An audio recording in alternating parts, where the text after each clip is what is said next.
అరికట్టాల్సినటువంటి అవసరం ఉంది. అదేవిధంగా అనేక మంది పాకిస్తానీలు, బంగ్లాదేశీలు, సోమాలియాకు సంబంధించినటువంటి వాళ్ళు, బర్మా దేశీయులు అక్రమంగా హైదరాబాద్లో నివాసం ఉంటున్నారు. వాళ్ళందరినీ ఇంటింటికి సోదా చేసి హైదరాబాద్ నగరంలో వాళ్ళందరినీ ఆయా దేశాలకు తిప్పి పంపాల్సిందిగా కూడా భారతీయ జనతా పార్టీ తరఫున ముఖ్యమంత్రి గారిని కోరడం జరిగింది.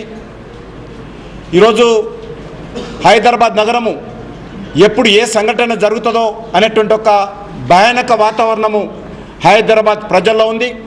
దీని నుంచి ప్రజలకు ఒక విశ్వాసం, ఒక ధైర్యం కల్పించే దిశగా ప్రభుత్వము అన్ని రకాల చర్యలు తీసుకోవాల్సినటువంటి అవసరం ఉంది. కేంద్ర ప్రభుత్వము హైదరాబాద్లో ఈ రకమైనటువంటి సంఘటనలు జరగవచ్చని చెప్పి మరి అక్టోబర్లోనే రాష్ట్ర ప్రభుత్వానికి, రాష్ట్ర పోలీస్ యంత్రాంగానికి మేము తెలియజేశామని చెప్పి వాళ్ళు చెప్పినప్పటికీ రాష్ట్ర ప్రభుత్వము ఆ రకమైనటువంటి నిఘా మరి ఏవి కూడా మాకు అందలేదు సందేశాలని చెప్పి రాష్ట్ర ప్రభుత్వం చెప్తా ఉన్నది.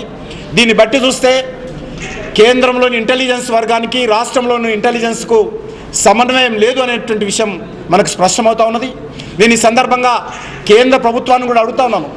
కేంద్ర హోంమంత్రి, కేంద్ర హోం డిపార్ట్మెంటు ఒక పోస్టల్ డిపార్ట్మెంట్ కాదు, ఆయన పోస్ట్ మాస్టర్ కాదు, పోస్ట్ మ్యాన్ కాదు. ఖచ్చితంగా